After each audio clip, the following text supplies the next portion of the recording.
December the 8th, 2023, and I welcome you to the Board of Trustees meeting for the San Bernardino Community College District. So we'll call this meeting to order at 4 o'clock, and we will start with our Pledge of Allegiance. I'd ask everyone to stand, and we'll ask Trustee Williams to lead us.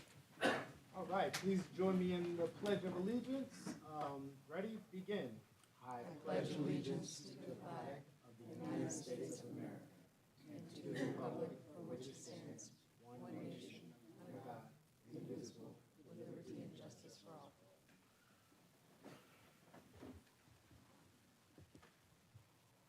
Okay, again, welcome to Friday in December. We're going to start with our presentations tonight, and the first thing that we have on our agenda is our audit report. And at this time, I'll call up Larry Strong, our Director of Fiscal Services, and also Ryan Milligan from our auditing firm of Eddy & Bailey to the podium.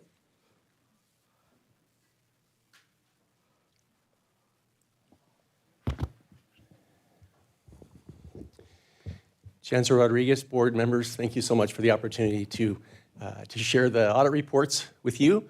We've prepared a very brief presentation, and I look forward to any questions you may have. As Trustee Houston mentioned, this is Ryan Milligan. He's from Eddy & Bailey. He's our external audit firm, and they've been our auditors for, I want to say, 8 or 9 years now, I believe. So initially, when I started, probably about 10 years ago, we had a different audit firm, and one of the things that was great about that audit firm is that we had 0 findings. But we were kind of disappointed, thinking that maybe the previous firm wasn't really giving us the service that we should be getting, and maybe they hadn't done the audits as thoroughly as we wanted. So we hired a new firm, and Ryan's been with us for some time, and right away when we got the new firm, we started getting findings. And it was disappointing because we thought, oh, you know, it's nice to have audits without findings, but when you do have some findings, it gives you a little guidance and helps us to close some of the gaps and make sure that we're compliant in every area. And so we've been very pleased that over time we've been able to close some of the gaps and make some improvements, and we believe that we're in a better place than we were before. I will see if this works for me. Does this work? Where do I point it? Oh, there it goes. Okay. Let me go to the next slide after that. There we go. So the audits have been completed for fiscal year 23. We're bringing them to you in December. That's the time frame that we're used to come is always in December. But during the pandemic, it slowed a lot of work down, and we were coming in maybe January or February. So we're back to our regular schedules, and pleased that they're complete at this point. There we go. So there are audit reports for 4 areas. One is a larger audit report for the overall district.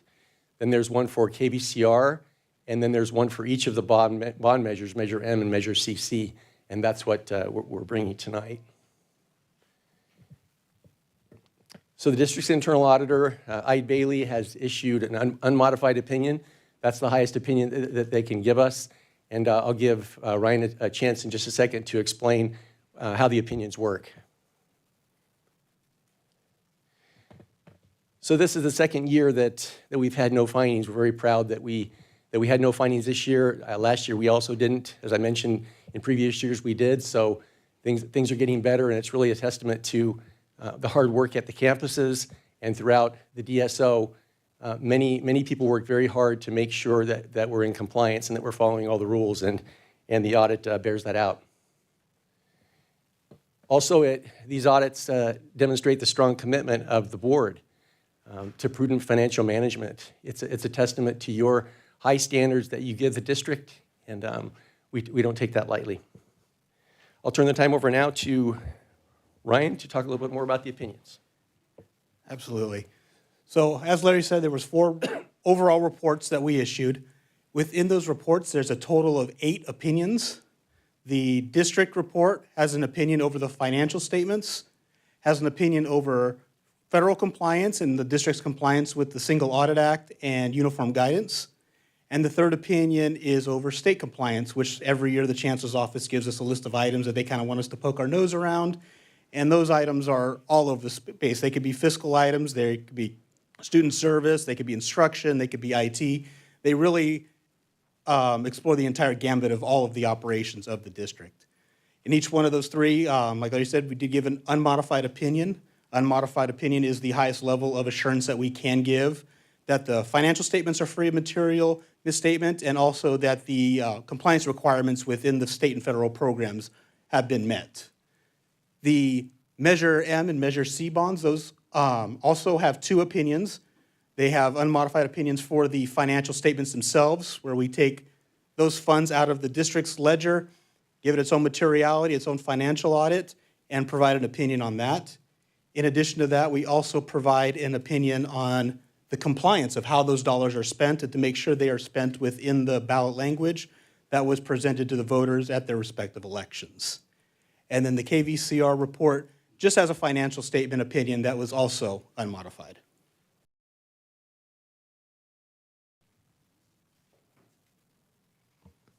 All right, so at this time, we'll open it up for any questions that we might have from any of our trustees. Comments? Trustee Gonzalez? Not a question, but a comment. I want to thank Mr. Strong and everyone involved with the audit and congratulate you on what is obviously a lot of hard work that has paid off now 2 years running. So congratulations to everyone for making sure that we are fiscally sound. Yes. All right, I will just add to the kudos and thank you for all of the hard work to get us to this point. Thank you. Thank you. All right, we're going to move on now to our public comments on agenda and non-agenda items. And so pursuant to Board Policy 2350, any person may speak to the Board of Trustees either on an agenda item or on other matters of interest to the public that are within the subject matter jurisdiction of the board and before any board action is taken. Comments are limited to 3 minutes per speaker and 20 minutes on the same or substantially similar subject, unless a majority of the board votes to extend the time limit. As a matter of policy, members of the board may not discuss or respond to matters raised during public comment unless the matters are properly noticed for discussion or action in open session. If you have questions about access or require accommodation to participate in the public meeting, please contact the Chancellor's office as far in advance of the board meeting as possible. So we do have some public comments. We have three public comments. So we'll put the timer up for 3 minutes, and we should be good to go. So we're going to start with Yendis. Hopefully I always said that correctly. Good evening, Board of Trustees. My name is Yendis Battle, an employee of this district for 23 years. I currently work in the accounting department. I come to you again since July about the expenses of this district. We are stewards of the people's money. The money is not yours. It is ours as tax-paying people of this community. I would like to revisit these questions I previously posed to the board, as I have not received a response. According to Bloomberg, in an article dated October 24th, 2023, promise of free money backfires on California community colleges. It references the $560 million deal approved by San Bernardino Community College District with Alpena in Vancouver on August 10th, 2023. Why are we continuing with this deal when two colleges, Ohlone Community College and Mount San Antonio College, are in the process of terminating their deals due to non-contractually fulfilling their obligations to the colleges? Why did we send a board member to Egypt? Why did Connie Leyva, KVCR manager, contract with her husband's printing company to do work for KVCR? He was paid. Isn't this a conflict of interest? What income has been generated by Connie Leyva since she became the KVCR general manager? How much has this fundraising manager, Manuel Salcido, raised? Is it sufficient for all the management and staff, her friends, she is hiring? Why did the chancellor's salary increase to $394,000? Wasn't $326,000 enough? Was it necessary? The district is also top-heavy. You sure do take care of your upper management. Why do we buy the chancellor new furniture of $22,000 when the prior furniture had only been in the office since 2019, October? Then COVID hit in March of 2020. Why did we do a remodel of the boardroom for about $600,000? Why does the district contract with people who were released from employment, Kate Salveson and Alfredo Cruz? Why did we have a holiday party at the DoubleTree that cost us $16,000? Why do we have all these offices when no one is working in them? Why does the chancellor have a budget of $15,000 for meals and refreshments? Why are board policies not followed? This district makes too many exceptions. Please remember, as we spend money in this district, can you ask yourselves, is this expense, travel, item, party, furniture, salary increase reasonable? And is it necessary? Thank you. Okay, next up, we have Angel Orozco.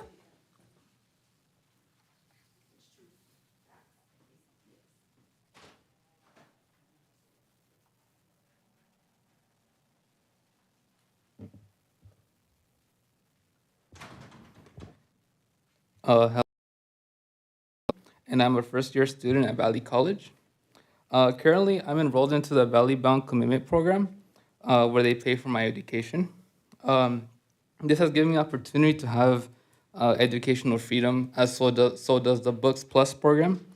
I personally have friends and classmates who benefit from this program, many who rely on this type of financial support. As my Valley Bound Commitment Program comes to expire this semester, I would have to rely heavily on the Books Plus program, as I would have to pay for the books and out of pocket. The removal of the Books Plus program is a contradiction to the 4 goals that the district tries to uphold. Goal 1, eliminating barriers to student access and success. Goal 2, to be a diverse, equitable, inclusive, and anti-racial institution. Be a leader and a partner in addressing regional issues. And goal 4, to ensure fiscal accountability and sustainability. As goal 1, eliminating the Books Plus program puts an enormous barrier back up for students to succeed academically. Goal 2, the program ensures that equitable resources are available for all students at Valley. Goal 3, the Inland Empire is home to one of the largest low-income populations in the state. Ensuring this program ensures physical accountability for the schools and as well as the students. I hope you take this into consideration when making a decision about this program. Thank you.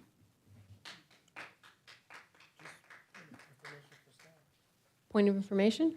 Yeah, because I thought I read something in the board book, and I can't find it now, where we received some additional grant funds for programs like Book Plus. Has there been some type of communication to students that Books Plus was going away? I think the staff will clarify that in their reports. Well, that's what I'm asking for. Just point of information of, like, was there communications to students about Books Plus going away? Are you okay with us finishing public Yes. comments and then Okay. to go into that? Because we have that on the agenda is Yeah, I thought I saw clarification something. immediately following, Yeah, so, I thought I saw okay. Next.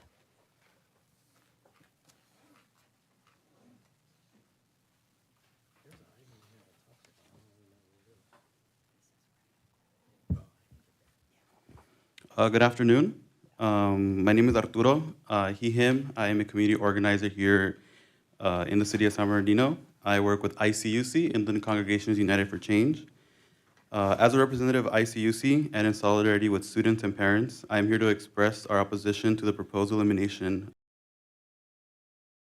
The Books Plus initiative stands as a beacon of educational accessibility, offering invaluable support to students from diverse backgrounds, empowering them to pursue higher education with reduced financial burden. Its removal will directly impact the fundamental right to education, disadvantaging those who are already facing economic hardships. By providing essential course material at no additional cost, the Books Plus program has been instrumental in fostering academic success, mitigating disparities in learning resources among students, and ensuring equitable educational experience. Its absence would create a barrier hindering the educational pursuits of many deserving individuals. We urge the board to consider the irreplaceable benefits that the Books Plus program has bestowed upon the student community. Rather than stripping away this vital resource, we implore the board to explore alternative solutions or enhancements that can sustainably support. To close, I'm asking the Board of Trustees to reconsider the removal of the Books Plus program and let us stand together in support of equitable education, empowering students to achieve their academic aspirations without stifling the burden of financial constraints. Thank you very much, and I hope you guys take this into consideration while making that decision. Thank you. Thank you. We're now on to section 4 of the agenda, which is clarification. So we'll ask staff for any clarifications. Executive Vice Chancellor Torres, would you please provide some clarifications? Yeah, definitely. I can talk about a few things. One of them, the first of all, it's I want to make sure that the entire board and the entire public knows that we are very fiscally sound. We follow every board policy and procedure, and proof of that is the audit reports that you have in front of you for approval for tonight. It is clean audits. There are no findings, and that is the work that staff has been continuing to do for the past few years. The other thing is the bond ratings that we just received as well. The bond ratings that we received were reaffirmed of the strong financial and fiscal management that has taken place in this district. And the S&P and Moody's will not give those type of bond ratings if we're not following strong financial practices as well. The other thing is the COP. As you know, we have constant communication with you. We would like to pursue different things, but we don't sign anything without your approval. We look at everything, every possibility that's going to benefit our district, our students more than anything. And whenever we are ready, we bring it to you for approval. At tonight's board meeting, we are asking you to retract the resolution that you approved on August 10, because we want to make sure that we protect the taxpayers' best interest when it comes to the sales of the bond series that we're about to sell. The contract, as they mentioned, about purchasing from an employee spouse, that contract was in place prior to this employee arriving at the district, and the employee simply was following a contract that was already in place with district. Once that happened, we are no longer doing business with the employee spouse, the employee business, so that we want to make sure that, again, you as trustees and the public know about this as well. To Books Plus, the announcement when we sent it out right from the beginning, we said that it was going to be for this year. We have been very clear from the beginning that it was going to be for this year. We have not made the announcement that it's going to go away, but we were very clear from the beginning. However, having said that, we agree with the students. This is a tremendous program for the students, tremendous program for the district. We want to make sure that we want to continue exploring the possibilities of making sure that we keep Books Plus. This is something that no other district is doing statewide. We have utilized her funds that were supposed to go to the district. We pass it on to the students. We receive state funding as well, as you mentioned, Trustee Williams. That's the funding that we're using this year as well. That was supposed to be used for the district as well. We are passing it on to the students because we know the students need that help as well. We are continuing to explore different ways of continuing Books Plus. We continue having negotiations with the vendor, and because we want to make sure that this Books Plus, we can do as much as we can to continue offering to the students because we know it's a great benefit. So we do have an item that speaks to free textbooks later on in here, but I don't know if we were really clear in our communications, because originally with the FCC proceeds, when we made the real estate investments, we said that the proceeds would go to things like free college, the College Promise, but then we ended the College Promise and said that we were going to evaluate the effectiveness of it, and then we would come back with other programs, and then Books Plus came as a result of that. And so I'm interested in seeing a sustained revenue source for programs like Books Plus, because, you know, when we originally discussed how the proceeds and stuff like that were going to be used, we did a lot of stuff for our employees and our adults, and we spent $10 million on the College Promise. And my agreement into making these investments with that, we were going to have a sustained source of funding for something for students, and the Promise program was that. And so, you know, after evaluating the Promise program, I think we understood that what students really need was the books, because a lot of students were getting their tuitions and stuff paid. And so, you know, I'm asking the board to help us really. I don't want to hear about we got to go get a grant and we got to do all of this. You know, this should be something that we do, and we should really be supporting students. This is an enrollment management strategy, and so I really would like us to be able to have conversations about how we're really going to make a sustained investment in our students, because we're supporting a lot of adults that are non-students around here, and so we need something like that's dedicated, and I'd like to see it permanent. And so I don't know how we figure that out, but that's what my interest is, and I'm asking for us to be able to just really continue to explore that, because I didn't know we were taking the program, and I hear you saying we're not, but I think it should really be clear for students that, you know, what it is that we're going to do. Any other questions? Yes, Diego? Yeah, so I just have a quick question, clarification question for Vice Chancellor Torres. So you mentioned that as of right now, the program's not going away, but is it still scheduled to end after the spring semester? When we made the announcement of Books Plus in the beginning, we did make the announcement that it was going to go away in spring of this coming year, which is next semester will be the last semester. However, again, as I mentioned, we are working very diligently working on ensuring and hoping that we can continue the Books Plus program for next year. Yeah, because I just want to reiterate what Trustee Williams said. I've been receiving a lot of emails from students very concerned with this program, and I highly do believe that it will affect our enrollment if we remove this program, because too many students have become dependent. Their education has become dependent to having that affordable course material at the moment. So that's definitely a conversation that I believe that we should have as a board, because it's something that's going to be ending soon. I know he has something. I want to say something. Well, it's on the agenda for later in the meeting Yeah, it is. to discuss. Yeah, this is So, I was going to say, there's an information item on the agenda. Yeah, it's an So information item. so if So I- we can I'm just going to say, we can discuss it at that time, or we can. Okay, well, I just wanted to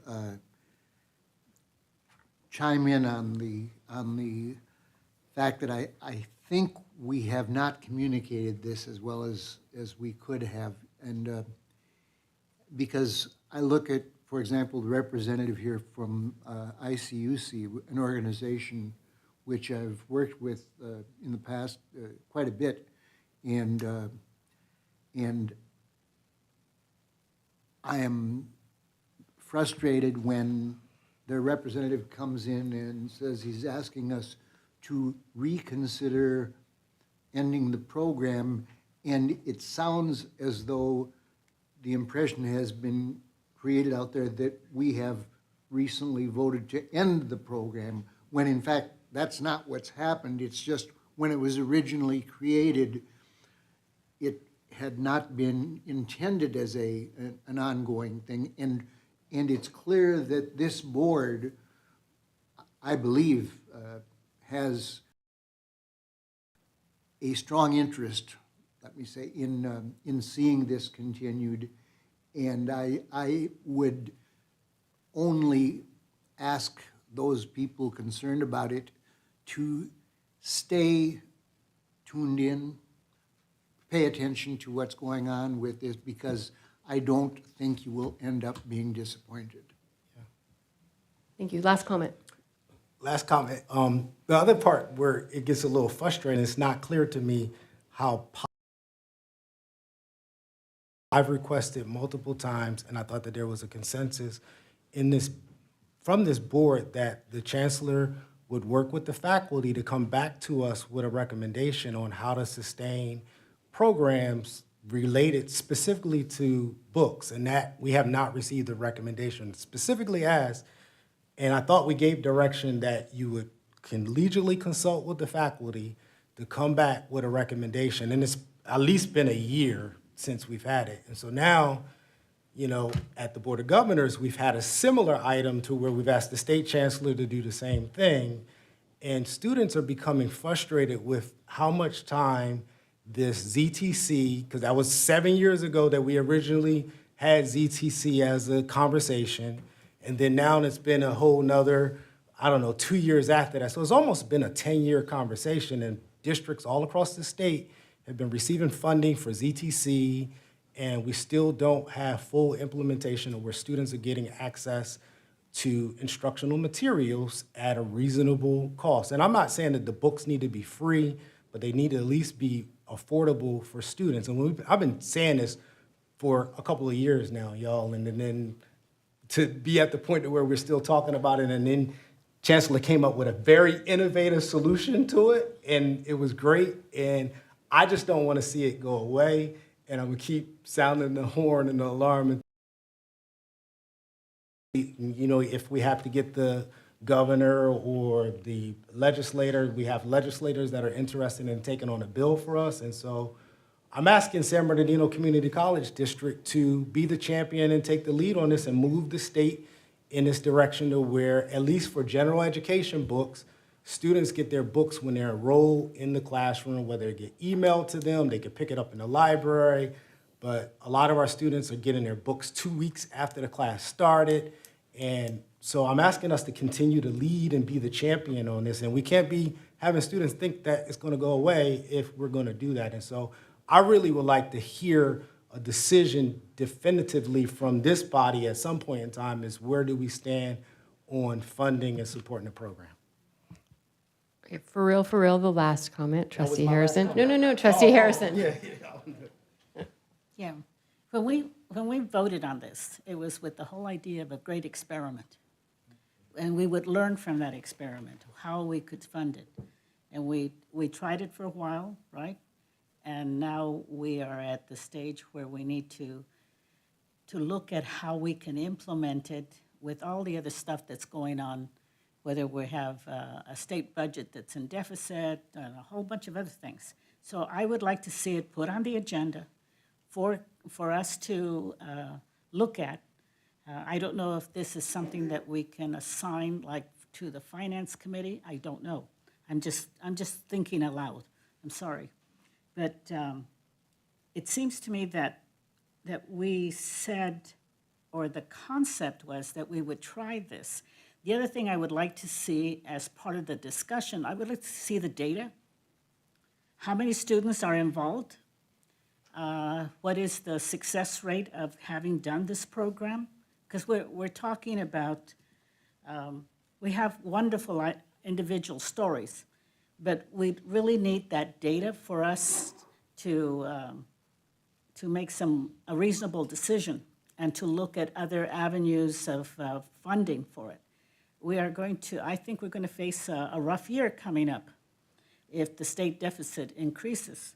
And so a lot of things that were funded before may not be funded again, or as our Vice Chancellor said, we may be getting IOUs. And I remember the last time we got IOUs, it was a difficult thing for us as a board and for this district. So let's put it on the agenda. Let's get our information. Let's get the data on it. Let's see how it's funded.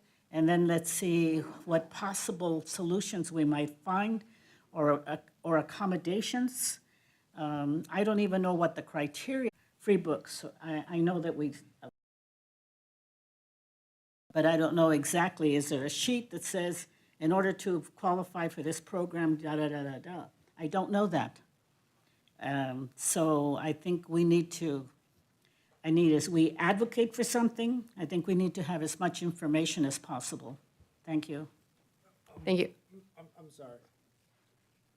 But I just want to, like, when I ask for something, I don't want to be ignored because I've asked for what you asked for in writing, multiple times about the data on the program, and so we still don't have the information. And so I feel like when I ask for it, just like she's asking for it, I want to get a response. It shouldn't have to be another trustee's got to ask for it, but when I ask for it, I'm looking for a response because I asked for the same exact thing. And so I really want the minutes from when I did ask for this, because we specifically gave direction to work with the faculty on this issue. And so I wanted to be, us to find the minutes where this was, because I don't want to be ignored when I ask for something. It's like awkward somebody else has to ask for it for us to get it. And that's inappropriate, because we're all the same here. There's no, and that's awkward, because I've asked for this months ago. And so it makes me feel like, well, why am I sitting up here if I can't ask for something and get the information? I asked exactly what you asked for, the data. We talked about this for the Promise program, because we said we were going to study it under the last chancellor, and it changed. And so now we're here, and I don't want to have somebody else ask for data when I've asked for this information. That's my point. So forgive me, but it's frustrating. That's frustrating. Okay. All right. We are going to go ahead and move on to section 5 of the agenda, which is the organizational meeting of the board. And at this time, we will be electing our board chair, vice chair, and clerk for the 2024 calendar year. So I'll be looking for a motion for nominations. Madam Chair, Yes. would you prefer, I would make a motion to continue the existing officers, a group, unless someone wants to make it a separate vote. But if someone seconds it, that would be my motion. I'll second it. We have a motion and a second, so I'll open it up for discussion.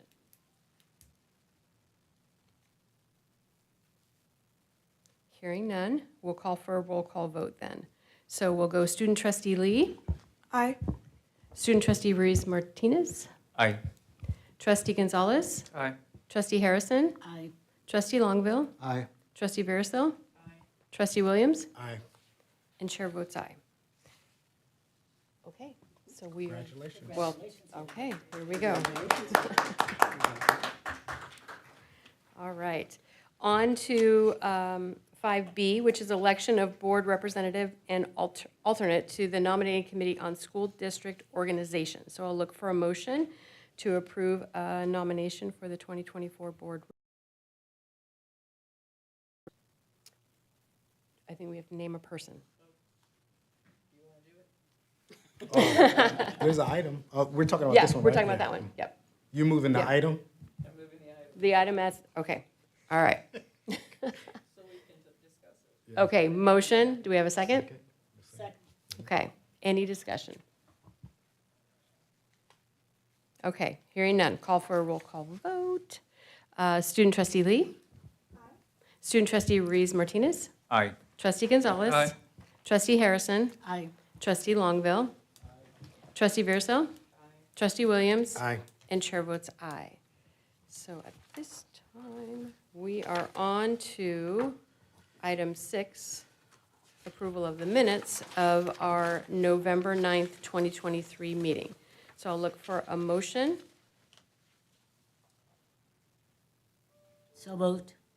We have a motion, do we have a second? Second by trustee Verisil. Any discussion? Okay, roll call vote. Student trustee Lee? Aye.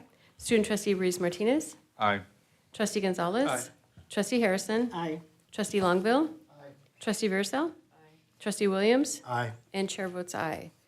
So we have our minutes. So now we're moving on to recognition and celebrations.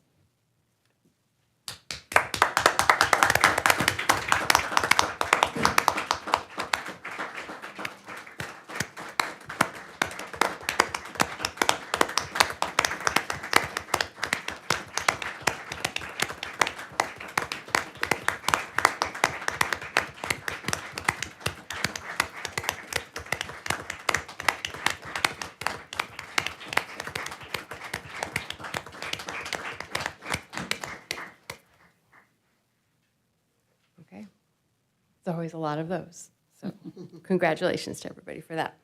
So we are now on to our action agenda, which our first action item is assignment to board advisory committees. So we will be looking for a motion for our advisory committees. We're starting with our legislative committee. I move approval of the names that are listed on the item. You're just doing leg? Yes, just, Yeah, so Frank Reyes is chair and trustee Longville as members. do we have a second? I'll second. We have a motion and a second. Do we have any discussion? Hearing none, we will call for a roll call vote. Student trustee Lee? Aye. Student trustee Ruiz Martinez? Aye. Trustee Gonzalez? Aye. Trustee Harrison? Aye. Trustee Longville? Trustee Veersel? Trustee Williams? Aye. And chair votes aye. We're on now to the finance committee. Full of trustee Gonzalez as chair, trustee Houston, and trustee Harrison as members. We have a motion. Do we have a second? We have a second from Dr. Veersel. Any discussion? Hearing none. We will go on to a roll call vote. Student trustee Lee? Aye. Student trustee Ruiz Martinez? Aye. Trustee Gonzalez? Aye. Trustee Harrison? Aye. Trustee Longville? Aye. Trustee Veersel? Trustee Williams? Aye. And chair votes aye. We are now on to item B of the action agenda, which is assignment to the San Bernardino Regional Emergency Training Center Joint Powers Authority. I'll look for a motion there. I move that we assign our chair, Dr. Houston, to that committee. Second. We have a motion and a second. Any discussion? Hearing none, we will go to a roll call vote. Student trustee Lee. Aye. Student trustee Ruiz Martinez. Aye. Trustee Gonzalez. Aye. Trustee Harrison. Aye. Trustee Longville. Aye. Trustee Veersel. Trustee Williams. Aye. And chair votes aye. On to our item C of our action agenda, which is board policies. So we have final approval on the board policy 3560. So I'll look for, I'm sorry, several board policies, and 5070 and then 5700. So I'll look for a motion, So move. Second. a motion and a second. Any discussion? Hearing none, we'll go to a roll call vote. Student trustee Lee? Aye. Student trustee Ruiz Martinez? Aye. Trustee Gonzalez? Aye. Trustee Harrison? Aye. Trustee Longville? Aye. Trustee Veersel? Trustee Williams? Aye. And chair votes aye. On to our independent audit of the college district. We did see a report on that earlier this evening, so I'll Madam look. Chair? Yes. Can we make into one motion D, E, F, and G For the audits, for the audits? can we do that? Okay, And so, Then I move approval for item D, E, F, and G. so we have a motion to approve items D, E, F, and G. Second. We have a second. Do we have any discussion? Hearing none, we'll go to the roll call vote. Student trustee Lee? Aye. Student trustee Ruiz Martinez? Aye. Trustee Gonzalez? Aye. Trustee Harrison? Aye. Trustee Longville? Aye. Trustee Veersel? Trustee Williams? Aye. And chair votes aye. On to item H, which is rescission of resolution number 2023-08-10-FP-2 relating to the sale and delivery of San Bernardino Community College District 2023 certificates of participation. So I'll look for a motion.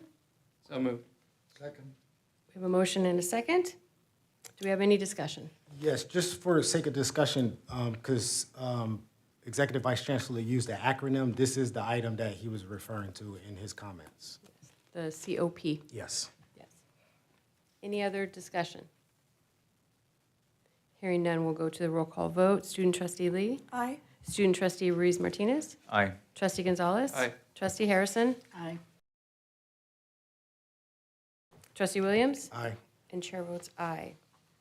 We are now on to our consent agenda. The consent agenda is expected to be routine and non-controversial. It will be acted upon by the board at one time without discussion. Any member of the board, staff, Member or citizen may request that an item be removed from this section for discussion. Are there any items to pull from the consent agenda? Okay, then I'll call for a motion. So moved. A motion to approve? Second. And a second. With that, we will go to a roll call vote. Student trustee Lee? Aye. Student trustee Ruiz Martinez? Aye. Trustee Gonzalez? Aye. Trustee Harrison? Aye. Trustee Longville? Aye. Trustee Vierso? Aye. Trustee Williams? Aye. And chair votes aye. This time, we are on to our reports section, which is our board committee and activity reports. We'll go first to our board finance committee. Trustee Gonzalez. Thank you, Chair. The Board Finance Committee today heard about the independent audit reports that you also heard, so I won't go into depth about that, but we are very excited that we received the highest rating with no findings. We also heard about yesterday's Legislative Analyst's Office report regarding what they're estimating to be a $68 billion California state budget deficit. The report mentions some options available for meeting this challenge, which include a $17 billion reduction of spending on schools and community colleges and/or a reduction of one-time spending. But it's felt that Governor Newsom will lean away from reducing the budget and implement deferrals instead. The district is positioned favorably to withstand deferrals due to flexibility provided by the PARs and the investment properties accounts. We also wanted to thank, or I would like to thank, everyone involved with the commercial properties division of the district. We had a great tour, and we can see that enterprise fund is going to continue to do well for us with very high occupancy, hopefully meeting 100% in the 2024 year. Thank you. Thank you for that report. We did not have a board legislative committee meeting, so we have no report there. Board policy procedures ad hoc committee? No report. Board of Governors, Trustee Williams. Thank you. At the Board of Governors met in November, and we issued some awards for energy and sustainability. RCC was recognized. After seeing, the work that you all are doing with this property and some of the other stuff, I think, you're just as competitive as some of the ones that were honored. I had a chance to go to the groundbreaking for RCC and UCR's student housing project. It's really an interesting project, and so it was cool just to at least see a college from the Inland Empire recognized there. One of the interesting items that we covered was the 2030 credit for prior learning demonstration project. And so what the project is going to do is look at how we can award credit for prior learning for working adults and veterans. And so the whole idea is to help them with getting livable wage jobs, but then finding ways for them to get college credit for their prior experiences. And so the demonstration project is being rolled out. I think it would be interesting for us to have a presentation in 2030 and really look at how we see it impacting the district. Is it really something that we've looked at yet? We also talked about the career education contributions and worker mobility plan, and so the chancellor rolled out the CT, I believe it's the CTA, or it's a career education and economic mobility plan, and this is all part of Vision 2030. And so the board may have interest in looking at what the state priorities are this year, and are we in alignment with those? Are we working along with the state chancellor's office? We also had a conversation about generative AI and what the impact is going to be on the colleges. That might be a conversation that the trustees are interested in learning more about, how things like ChatGPT and other new advanced technologies are going to be affecting us in the future. And those are the items that I think you might have of interest. If you want to see the details, it's on the Board of Governors website. You can download a lot of the supporting documents. It was a really good conversation. Thank you. Thank you. No report from Women's Caucus. And our Joint Powers Authority, which is our San Bernardino Regional Emergency Training Center, we had a meeting this week, and we are continuing to have conversation around extension of the lease that we have.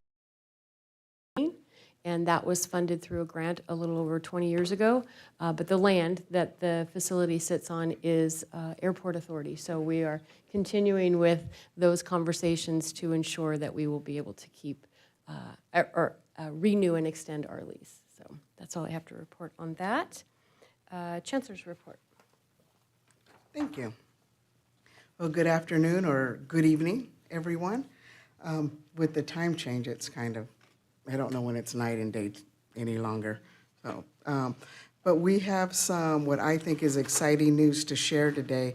As you know, our college district is doing more than just educating the students in our community. We're really making an impact, an economic ripple effect throughout the Inland Empire. We are one of the biggest employers in the area, and we're working hand in hand with many of our local businesses. And our students, faculty, and staff are out there shopping and supporting local services. And for that, we're really proud of it. And to kind of highlight that for us, I'd like to show this very quick video that really tells our story.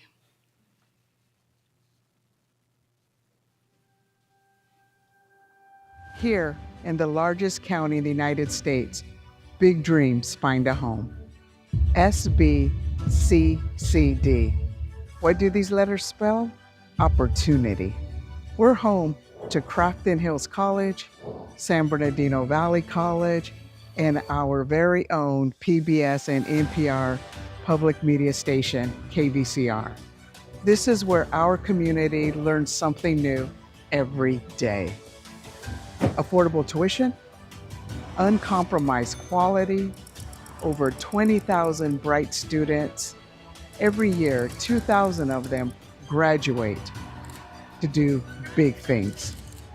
We're more than higher education. We're an economic engine.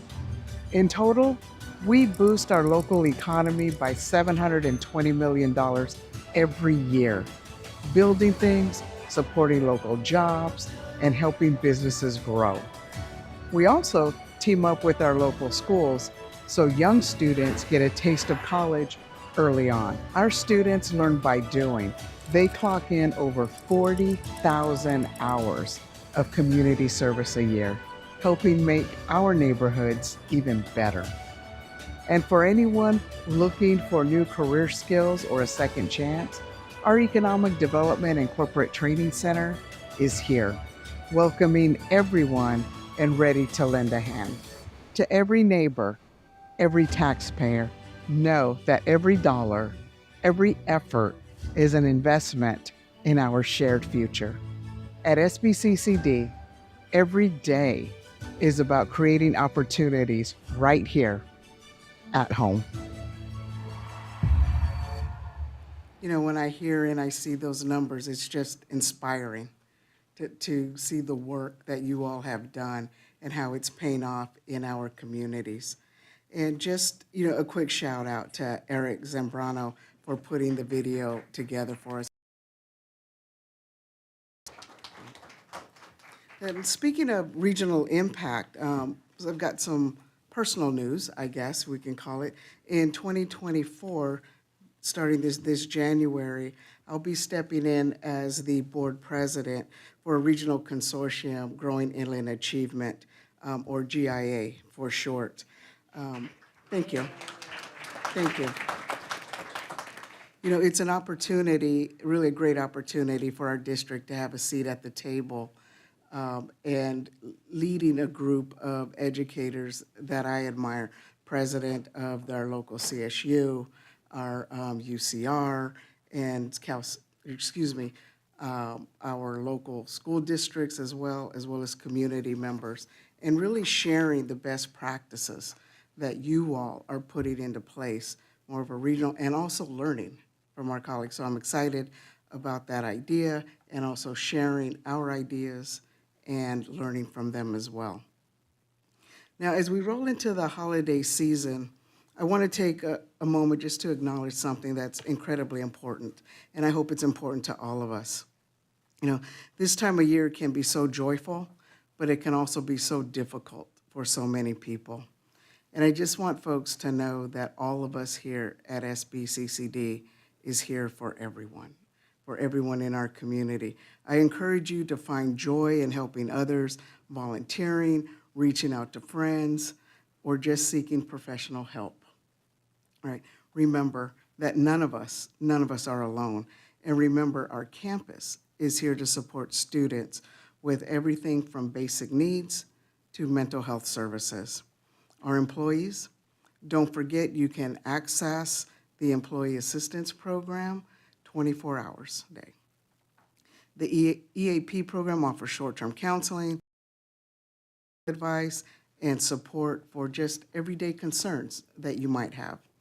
And so as we wrap up, let's remember that we're all in this together, facing challenges, but more importantly, we're going to be embracing new beginnings for our district. And so thank you all. I wish you all the happiest of the holiday season. As we say in our family, Merry Christmas. And I hope you all just have a fantastic new year. And that is my report. Thank you. We're going to go on to our represented groups. We're going to start with Crafton Hills College Academic Senate.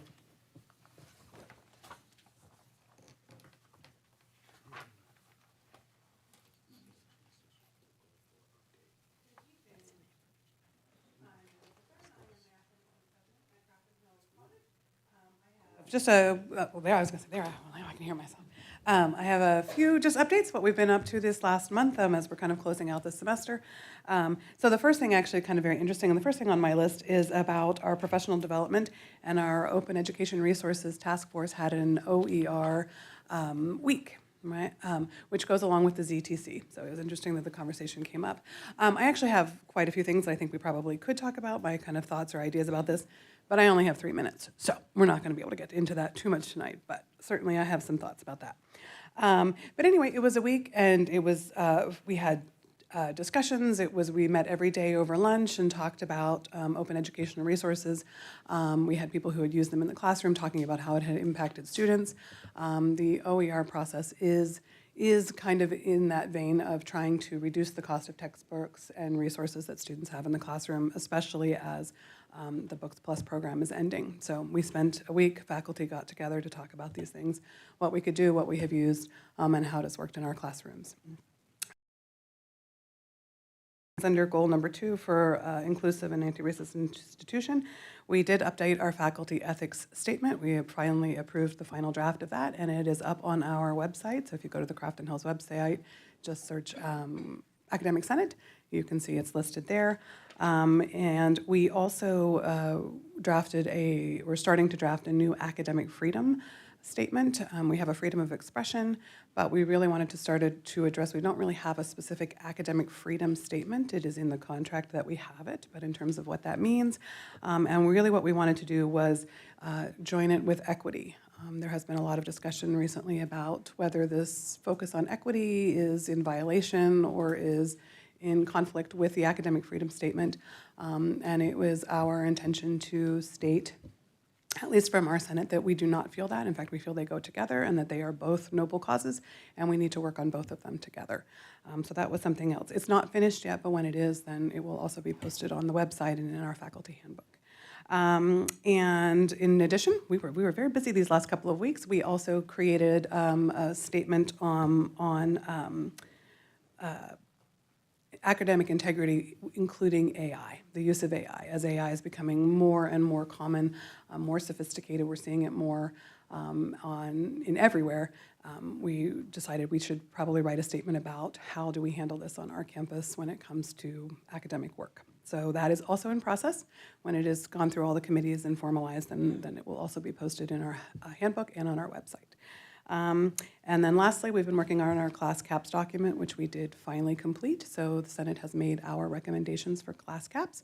It has now gone to the administration to review, and they will respond in the spring. Your turn is complete.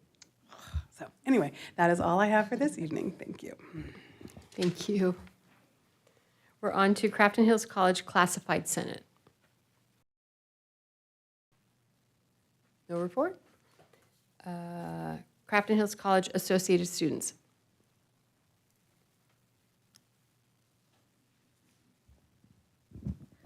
Good evening, Chancellor, Board of Trustees, and student trustees. My name is Angelique Cuevas. I am the Director of External Affairs at Crafton Hills College. And some noteworthy accomplishments from this month are a majority of our Senate members were at 30th through December. Members were able to develop skills on how to better run the Senate, as well as better networking skills, which we can use to communicate better with each other as well as others.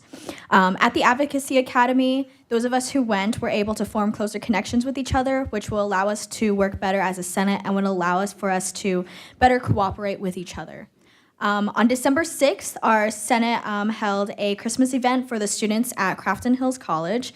The event, we offered free arts and crafts as well as gingerbread house contests to help students relax before finals and to celebrate the holidays.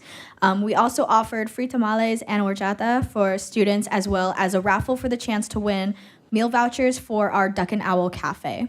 And finally, we are currently planning our Spring Club Rush, which we plan on hosting once spring semester begins, to offer opportunities for students to join clubs and create one if they are interested in doing so. And we will be providing food vendors as well as a DJ and other entertainment for the students at Crafton Hills College. Thank you so much for listening. Thank you. Next up is San Bernardino Valley College Academic Senate.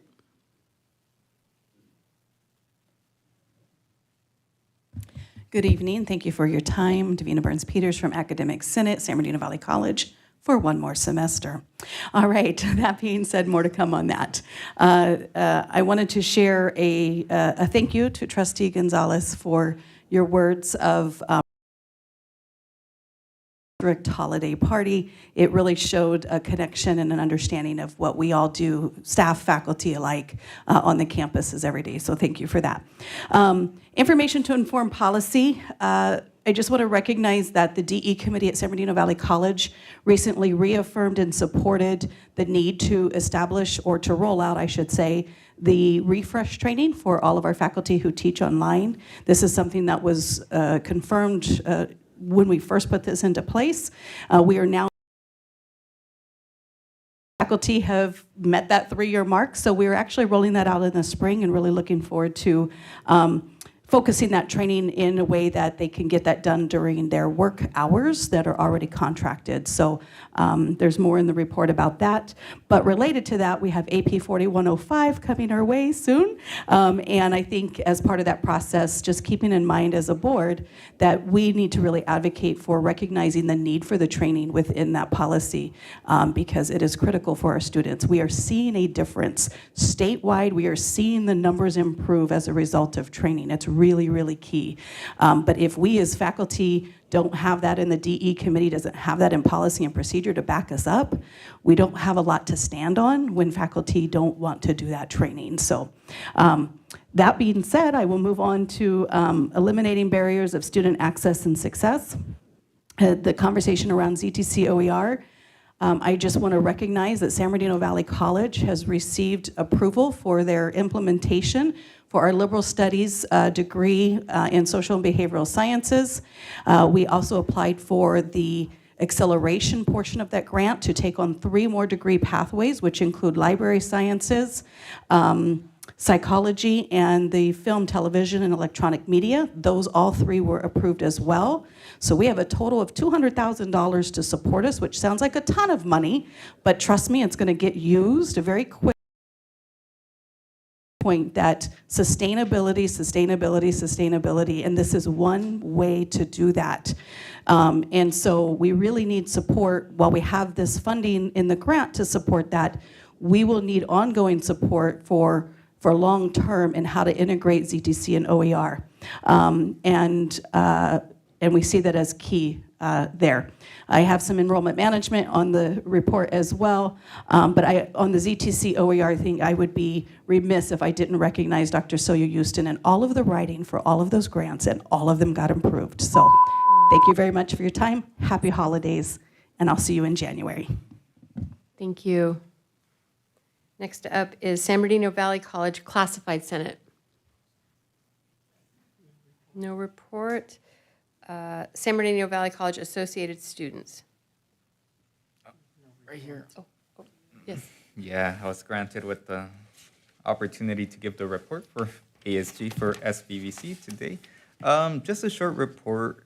We did also, a few members also participated in Advocacy Academy this past month, and today we participated in judging a few offices for Christmas decorations. I have to say I was very impressed with some of the decorations that we saw, so definitely making it hard for us to. So, just wanted to go ahead and conclude with holidays to everyone. Let's get some rest, and let's get ready for the next semester. Thank you. We are now on to CSEA. No report. CTA? No report. Police Officers Association? No report. On now to staff reports. San Bernardino Valley College President. Thank you very much, Madam Chair, board members, and the Chancellor. Can you hear me now? Okay, thank you. Happy holidays to all of you. And I wanted to say on a personal note, being the interim president of Valley College continues to be a wonderful experience for me. Whether you realize it or not, I will have been here a year next month. How time flies. I know. I'd like to welcome Dr. Olivia Rosa, who has now joined us as the interim vice president of Student Services, and thank you, Olivia, for being here. It's a great pleasure to have her back. I'd like to thank the board members of our foundation. They hosted a wonderful Joy to the World musical on the 6th of December in our auditorium to raise money for the textbook scholarships, and this was led by Reverend Veronica Martindale. And although it was a delightful event. She brought in talent from the local schools as well as the local community. I understand one of the individuals who sung the other night was her son, who has an absolutely wonderful talent. And so we surely enjoyed it, and I'm anxious to hear how much money we made on that. And in addition to what Davina reported, I just wanted to say that, Trustee Williams, to your point, we do continue to look for those grants also to help support the textbooks for our students. Right now, we have been fortunate since 2008 to receive grants from San Manuel, and about $300,000 a year that supports our Valley Bound program, and that's about 250 students who have their tuition and their books paid for. And although that is a drop in the bucket of what we need, it certainly continues to help. And we're waiting next week to hear from San Manuel to see if we'll have another 900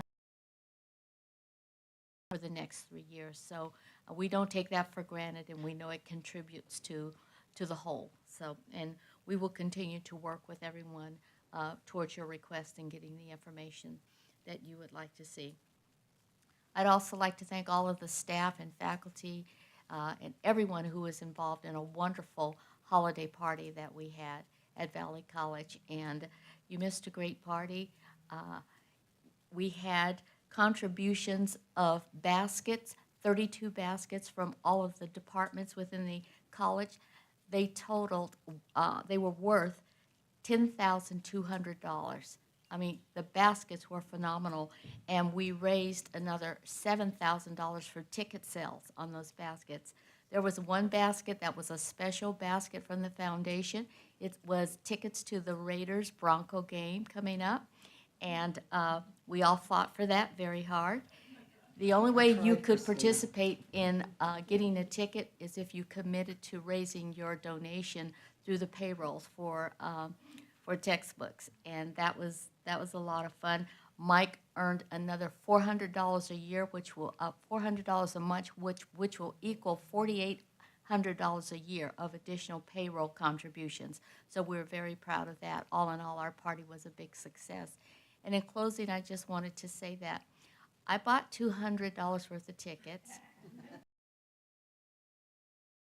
And I can't mention any names, but a person came and her initials are DR, and she won 3 baskets. And I just want to know, I just want to understand how that works.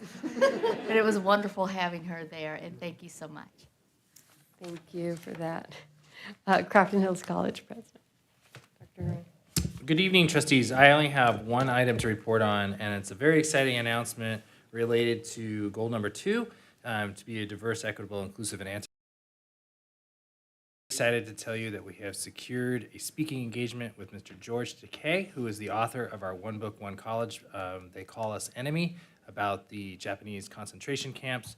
Mr. Takei will be joining us on April 9th. I hope each of you will set aside that date in your calendars. The event should begin around 4 or 4:30 p.m. We're still working through the details, and that contract will be likely on the January board agenda for approval. So with that, I'll just say happy holidays. Thank you. Executive Vice Chancellor? No update. Okay. Vice Chancellor, Human Resources and Police Services. Hi, I just wanted to briefly give an update. We are working very, very hard on finalizing a lot of our negotiations. We had a negotiation meeting with CTA this morning, and I do believe it was very, very productive. We will be seeing CSCA next week, and we continue to work with our POA. I wanted to take this time to say thank you for our negotiation efforts for the managers that come out and work with us. For our CSCA group, we have Joanne Hinosa, we have Connie Leva, and Veronica Lehman, who join our HR team and legal services with CSCA. And with CTA, we have Kay Weiss, Ivan Pena, Stephanie Lewis, and Noemi Ornelas, who also help accomplish a lot of the things. And so help support the work that we do, and happy holidays to everyone. That is my report. Thank you. On to Vice Chancellor of Education and Student Support Services. Just a quick update and recognition. I want to share that I had the honor of participating in an inaugural Energy Career Pathways Summit yesterday. And this was hosted by the Adiate Labs. It's a nonprofit think tank. I believe they're based out of LA. And they invited us to really speak on a panel for career pathways. We were one of 2 community college districts being represented, LA Community College District being the other. And I just want to share a couple of folks who were in attendance. We had our Senator Stephen Bradford there, Assembly Member Mike Fong, Blanca Pacheco, Juan Carrillo, Eloise Reyes, and Ash, is it Calra? Calra, thank you. And this because they were so impressed with all of the work that we're doing to support clean energy. And one of my messages was not only to highlight the academic programs that we have at our colleges, but also the sustainability plan that the district is doing as a whole, as a partner and a community member to support clean energy. I was able to share pieces of the sustainability plan that we have, and the recognition under the leadership under Farah Farzaneh. There was so many things that we were applauded for. I want to share that there are so many programs under our Economic and Corporate Training Center that we often don't consider. One was the partnership with our Superintendent of Schools office for our drone training. There was a significant conversation regarding drones and the need for employers to have that type of training. And so there we were, raising our hands, saying, we do this. Our arborist training and collaboration with our fire program to mitigate wildfires to help the environment. So there was so much that I learned, but most importantly, just the connections that were made with the U.S. Department of Energy. So wanted to put that out there in case you're out in the community and you hear about it. We were represented, and I had the honor of sharing all the great work that the district does collectively. So thank you. Thank you for that. Items. So are there any of the items from our information section that anyone would like to discuss further? Okay, with that, we're going to go into our closed session. So We have a conference with labor negotiators. We have a public employee discipline dismissal release non-reemployment 1 case. We have conference with legal counsel anticipated litigation 1 case.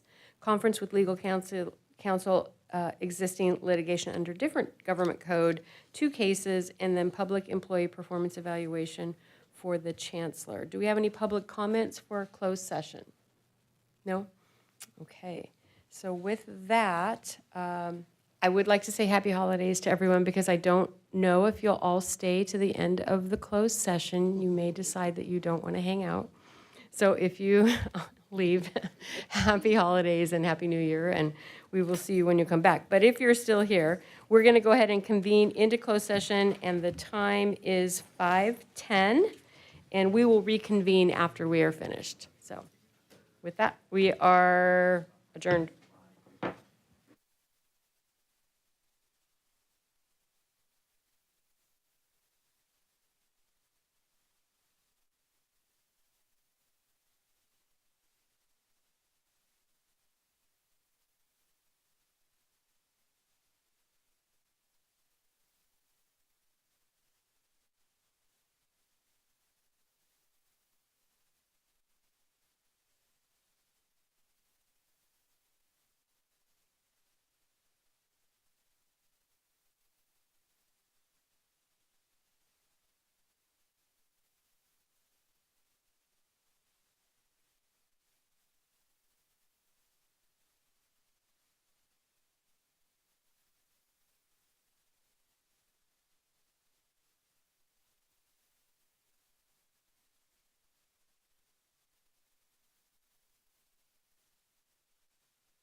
Good, okay. So it is 6:26, and I will reconvene the public meeting, and we will go to Trustee Williams, our clerk, to read out the action in closed session. On December 8th, 2023, the board voted with 6 board members and 0 voted to approve and 0 voting against, took action to approve the release of probationary employee 32085 as the college security safety officer effective December 11th, 2023. The second item is on December 8th, 2023, the board unanimously voted with 6 members and 0 voting against, took action to adopt resolution 2023-120-8HR01, authorizing the district's membership as a limited purpose member in the School Alliance for Workers' Compensation Excess Self-Funded Joint Powers Authority, and instructed the chancellor or designee to execute on behalf of the district the Joint Powers Agreement, LPT proposal, loss transfer agreement, and claims administration agreement. Thank you. And with that, our next board meeting is January the 11th, 2024 at 4 p.m. in this boardroom. And without objection, this meeting is adjourned.